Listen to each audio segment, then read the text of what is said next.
नमस्कार बच्चों, आज हम करेंगे वर्कशीट नंबर 33 जो है क्लास 9 के स्टूडेंट के लिए। ये आपके पॉलिटिकल साइंस के चैप्टर नंबर 3 चुनावी राजनीति से संबंधित है और ये आपकी 19 सितंबर 2020 की वर्कशीट है। इससे पहले जो वर्कशीट नंबर 31 थी उसमें आपने जाना कि जो चुनाव है वो क्यों होने चाहिए। फिर आपने ये जाना था कि जो लोकतांत्रिक चुनाव है उसके आधार क्या है, यानी लोकतांत्रिक चुनाव की विशेषताएँ क्या हैं। उसके बाद जो वर्कशीट नंबर 32 थी उसमें आपने क्या जाना था कि जो हमारा देश भारत है उसकी चुनाव प्रणाली के बारे में। उसमें आपने आम चुनाव के बारे में जाना, उपचुनाव के बारे में जाना, निर्वाचन क्षेत्र के बारे में जाना, आरक्षित निर्वाचन क्षेत्र के बारे में जाना, मतदाता सूची के बारे में जाना, नामांकन के बारे में जाना, मतगणना है ना इत्यादि के बारे में आपने वर्कशीट नंबर 32 में जाना। और जो आज की वर्कशीट नंबर 33 है उसमें हम जानेंगे कि भारत में चुनाव क्यों लोकतांत्रिक हैं। ठीक है, तो शुरू करते हैं वर्कशीट। हम अक्सर चुनाव में गड़बड़ियों की खबर सुनते रहते हैं। कौन कौन सी गड़बड़ियाँ, जैसे फर्जी नाम से वोट डालना, और कई पार्टियां जो होती हैं बड़े पैमाने पर धन खर्च करती हैं या मतदाताओं को मतदान के दिन जो है डराती हैं कि वो वोट ना डालें या उनके फेवर में वोट डालें। लालच दिया जाता है, उनका वोट खरीदने की कोशिश की जाती है। इसके अलावा जो शासक दल होता है, जो सत्ता में पार्टी है, वो क्या करती है, सरकारी सुविधाओं का, जैसे मान लो उनकी गाड़ियाँ हो गई, ठीक है, और भी सरकारी सुविधाएँ, उनका इस्तेमाल अपने इलेक्शन जीतने में करती हैं। और जैसे अधिकारियों को कोशिश करती कि उनके फेवर में वो काम करें। तो इस तरह का जो काम होता है शासक दल द्वारा सरकारी सुविधाओं अधिकारियों का दुरुपयोग करना कहलाता है। और जब हम इस प्रकार की खबरें सुनते हैं तो हमें बहुत दुख महसूस होता है। ठीक है, हमें लगता है कि अगर ऐसे ही इलेक्शन जीतेंगे तो हमारा वोट डालने का फ़ायदा क्या है। ठीक है, लेकिन बेटा ये ज़रूरी नहीं है कि ये गड़बड़ियाँ इतनी बड़ी हों कि चुनाव का उद्देश्य ही ख़त्म हो जाए। अब आगे चलते हैं।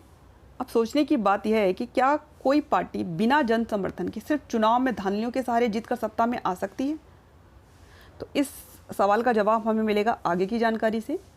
बात है स्वतंत्र चुनाव आयोग। तो हमारे देश में स्वतंत्र और निष्पक्ष चुनाव करवाने के लिए राष्ट्रपति द्वारा मुख्य निर्वाचन आयुक्त की नियुक्ति की जाती है। यानी हमारे देश में स्वतंत्र और निष्पक्ष चुनाव करवाने का कार्य किसका है? मुख्य निर्वाचन आयुक्त का। और मुख्य निर्वाचन आयुक्त की नियुक्ति कौन करते हैं? राष्ट्रपति जी। और एक बार जब इनकी नियुक्ति हो जाती है तो ये राष्ट्रपति के प्रति भी जवाबदेह नहीं होते। क्यों? क्योंकि जो स्वतंत्र चुनाव आयोग है उसको न्यायालय के समान आज़ादी प्राप्त है। जिस तरह से न्यायालय के कार्यों में कोई भी हस्तक्षेप नहीं कर सकता, इसी तरह से ये जो चुनाव आयोग है उसके कार्य में कोई बाहरी हस्तक्षेप नहीं होता है। और इसके जो कार्य हैं उसमें चुनाव की सूचना जारी करने से लेकर चुनाव के नतीजे आने तक की पूरी प्रक्रिया आती है। और इन कार्यों पर हम चर्चा जो है प्रश्न नंबर 1 में करेंगे। अब आते हैं, ये आदर्श चुनाव संहिता लागू कराता है। अब आदर्श आचार संहिता क्या होती है? कायदे कानून एवं दिशा निर्देशों की एक सूची होती है जिनका चुनाव के समय पालन करना प्रत्येक राजनीतिक दल एवं उम्मीदवार के लिए अनिवार्य है। ठीक है, अगर कोई इसका उल्लंघन करता है, कोई भी उम्मीदवार या पार्टी, तो उनको सज़ा भी दी जा सकती है। इसके अलावा जो चुनाव आयोग है ये सरकारी मशीनरी का गलत इस्तेमाल करने से भी रोकता है। अगर उसको लगता है कि कोई जो सत्तारूढ़ दल है वो अपने पक्ष में जो है सरकारी मशीनरी का प्रयोग कर रहा है, अपने चुनाव प्रचार में कर रहा है या अपने चुनाव जीतने के लिए कर रहा है, तो ये जो है चुनाव आयोग जो है उसको ऐसा करने से रोकता है। और हो सकता है उसको, अगर वो साबित हो जाता है तो उसको सज़ा भी दे सकता है। चलो आगे चलते हैं। चुनाव में लोगों की भागीदारी। तो चुनाव में लोगों की भागीदारी का पता आमतौर पर इस बात से लगाया जाता है कि मतदान की योग्यता रखने वाले व्यक्तियों में से कितने प्रतिशत व्यक्तियों ने असल में मतदान किया है। इसको हम एक उदाहरण की सहायता से समझ सकते हैं। मान लो एक निर्वाचन क्षेत्र में 100 मतदाता हैं, यानी 100 लोग हैं वोट करने वाले, और उनमें से 60 लोग जो हैं मतदान वाले दिन जो है वोट अपना डालते हैं और 40 लोग जो है वोट नहीं डालते, वो नहीं आते वोट डालने के लिए। तो इसका मतलब क्या हुआ? कितने प्रतिशत लोगों ने चुनाव में भागीदारी ली? 60%, यानी 60% ये वोटिंग हुई है। और इसका मतलब क्या? चुनाव में लोगों की भागीदारी कितनी थी? 60%। ठीक है, अब चलते हैं आगे। अगर चुनाव की प्रक्रिया स्वतंत्र और निष्पक्ष नहीं होगी तो लोग इसमें भागीदारी करना जारी नहीं रखेंगे। अब जब लोगों को पता है कि हमारे वोट डालने से कोई फ़र्क नहीं पड़ेगा, ये लोग तो गलत तरीक़ों से जो है चुनाव जीत जाएंगे, तो क्या होगा? धीरे धीरे लोग जो है वोट डालने ही नहीं जाएंगे, क्योंकि उनको पता है कि हमारे वोट डालने और नहीं डालने से कोई फ़र्क नहीं पड़ेगा। ठीक, लेकिन अगर हमारे देश की बात देखी जाए तो हमारे यहाँ लगातार जो लोगों की भागीदारी है चुनाव में वो बढ़ती जा रही है, यानी कि जो वोट डालने का परसेंटेज है उसमें लगातार बढ़ोतरी हो रही है। तो इसका मतलब क्या है कि लोगों को हमारी जो चुनाव प्रणाली है उस पर पूरा भरोसा है कि वो इसके माध्यम से जो है सत्ता में परिवर्तन ला सकते हैं। ठीक है, यही बात इस वाक्य में भी कह रहा है कि साल दर साल चुनाव से संबंधित गतिविधियों में लोगों की भागीदारी बढ़ने से लोगों का चुनाव में विश्वास बढ़ रहा है। तो इसका मतलब हमारे यहाँ जो चुनाव है वो लोकतांत्रिक हैं, तभी तक तो लोग जो है वोट डालने आ रहे हैं। उनको पता है कि उनके वोट की कीमत है और वो इसके माध्यम से अपनी मनपसंद प्रत्याशी को जो है चुन सकते हैं या सत्ता में परिवर्तन ला सकते हैं। ठीक है, अब चलते हैं आगे। चुनावी नतीजों को स्वीकारना। स्वतंत्र और निष्पक्ष चुनाव का एक पैमाना यह भी है, अगर चुनाव निष्पक्ष नहीं होते तो हमेशा ताकतवर पार्टी जो है शासक बनी रह सकती थी। तो मैंने एक बार आपको उदाहरण दिया था चाइना का, कि चाइना में जो है चुनाव होते हैं बेटा, लेकिन वहाँ चुनाव निष्पक्ष नहीं होते, इस वजह से वहाँ हमेशा एक ही पार्टी का जो है शासन होता है। कौन सी पार्टी हो? कम्युनिस्ट पार्टी, हमेशा से वही सत्ता में है। लेकिन हमारे यहाँ पे ऐसा नहीं है, हमारे यहाँ जो सत्ता परिवर्तन होता रहता है, कभी कांग्रेस आती है, कभी बीजेपी आती है, कभी मिलीजुली सरकार आती है। तो वो तभी होता है जब हमारे यहाँ पे चुनाव है जो है निष्पक्ष हैं और हर पार्टी को, हर दल को है जीतने और हारने के समान अवसर उपलब्ध हैं।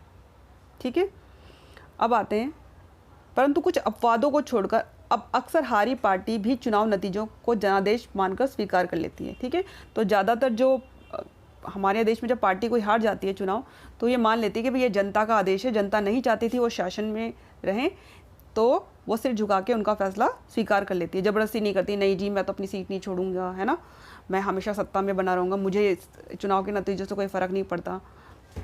तो हमारे यहाँ ऐसा नहीं होता, जो पार्टी हार जाती है अगर वो सत्ता में होती है तो भी वो चुनाव के नतीजों को जनादेश मान करके स्वीकार कर लेती है। अब आते हैं स्वतंत्र और निष्पक्ष चुनाव की चुनौतियाँ। तो पहली जो चुनौती है वो क्या है? बड़ी पार्टियों की तुलना में छोटे दलों और निर्दलीय उम्मीदवारों को कई परेशानियों का सामना करना पड़ता है। कि जो बड़ी पार्टी और दल होते हैं उनके पास पैसा भी होता है और पावर भी होती है, जिसका प्रयोग वो चुनाव जीतने में करते हैं, जिससे छोटे दलों और निर्दलीय उम्मीदवारों को कई सारी परेशानियाँ हो सकती हैं। दूसरा क्या है कि अक्सर चुनाव में कोई ढंग का विकल्प ना होना। कई बार जितने भी उम्मीदवार मैदान में होते हैं वो कोई भी ऐसा नहीं होता जो जनता की उम्मीदों पर खरा उतरे या जिसे जनता वोट देना चाहे। तीसरा क्या है? चुनाव में आवश्यकता से अधिक धन का प्रयोग। तो जो अमीर उम्मीदवार होते हैं या बड़े दल होते हैं वो बहुत ज़्यादा जो पैसा है वो उसमें इलेक्शन में खर्च करते हैं, कैंपेनिंग में खर्च करते हैं, ताकि जो ज़्यादा से ज़्यादा मतदाता जो है उनके पक्ष में वोट करें। तो ये इस पर नियंत्रण करना भी बहुत बड़ी चुनौती है। चौथा क्या है? आपराधिक पृष्ठभूमि वाले उम्मीदवारों को चुनावी मैदान में उतारना। कई बार जो है बहुत सारी जो पार्टियां या दल होते हैं या निर्दलीय होकर भी जो आपराधिक पृष्ठभूमि वाले उम्मीदवार हैं वो चुनावी मैदान में उतर जाते हैं, और इन पर नियंत्रण स्थापित करना भी जो चुनाव आयोग है उसके सामने जो है एक बहुत बड़ी चुनौती है। और पांचवा क्या है? टिकट बंटवारे में रिश्तेदारी निभाना। अब कई बार क्या होता है, देखो लोकतंत्र में यहाँ पे मतलब क्या है कि जनता के प्रतिनिधियों द्वारा शासन, लेकिन कई बार क्या होता है कि जो बड़े दल होते हैं, बड़ी पार्टियाँ होती हैं, वो क्या करती हैं, कोशिश करते हैं कि वो जो टिकट दें वो किसको दें? अपने रिश्तेदारों को दें।